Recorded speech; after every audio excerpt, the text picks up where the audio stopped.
एक गांव में दो दोस्त रहते थे। एक का नाम मोहन और दूसरे का नाम सोहन था। दोनों में बहुत ही गहरी मित्रता थी। मोहन बहुत ही धार्मिक व्यक्ति था। वह हमेशा भगवान की भक्ति में लीन रहता था, जबकि सोहन बहुत ज्यादा मेहनती था।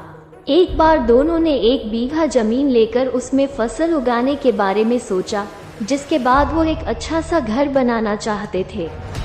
इसके बाद दोनों दोस्तों ने खेत खरीद लिया।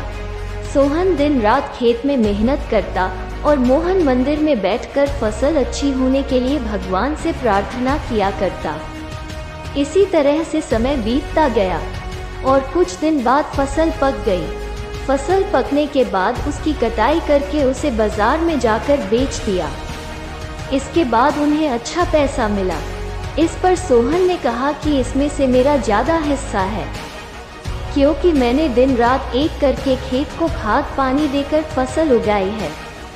लेकिन ये बात सुनकर मोहन गुस्सा हो जाता है और कहने लगता है कि धन का ज्यादा हिस्सा मुझे मिलना चाहिए, क्योंकि मैंने अपने खेत में अच्छी फसल होने के लिए भगवान से प्रार्थना की है, और जब तक भगवान की मर्जी ना हो तब तक कोई भी कुछ नहीं कर सकता है। दोनों इसी बात को लेकर लड़ने लगे। अब ये बात गांव के मुखिया तक पहुंच गई। गांव के मुखिया ने सारी बात सुनने के बाद एक फैसला किया। मुखिया ने दोनों दोस्तों को चावलों की एक बोरी दी, जिसमें चावलों के बीच छोटे छोटे कंकड़ मिले हुए थे। मुखिया ने कहा, इस चावलों की बोरी को घर ले जाओ और इसमें से सुबह तक चावल और कंकड़ अलग अलग करके लेकर आओ। फिर मैं सुबह फैसला करूंगा कि फसल का ज्यादा धन किसको मिलना चाहिए। दोनों अपनी अपनी चावलों की बोरी लेकर घर चले गए। सोहन अपने चावलों की बोरी को खोलकर उसमें से कंकड़ अलग अलग करने में लगा गया। मोहन अपनी चावलों की बोरी को लेकर मंदिर में चला गया और भगवान से चावलों से कंकड़ को अलग करने के लिए प्रार्थना करने लगा। बोले ही, भगवान मेरे चावलों से कंकड़ अलग कर दो। दोनों अगली सुबह मुखिया के पास पहुंचे।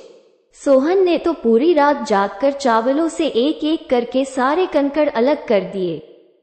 इस पर मुखिया बहुत खुश हुआ और मोहन ने अपनी बोरी मंदिर से ले जाकर ऐसी की ऐसी मुखिया के सामने रख दी और मुखिया से बोला, आप बोरी को खोल कर देख लीजिए। मुझे भगवान पर पूरा विश्वास है कि इस चावल की बोरी से सारे कंकड़ निकल चुके होंगे।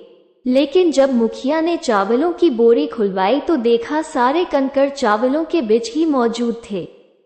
मुखिया ने मोहन को समझाते हुए कहा कि भगवान भी हमारी मदद जब ही करते जब हम अपनी तरफ से मेहनत करते हैं।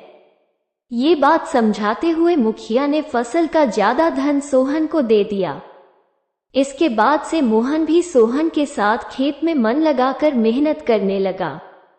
इस बार इनके खेत में और भी ज्यादा अच्छी फसल हुई।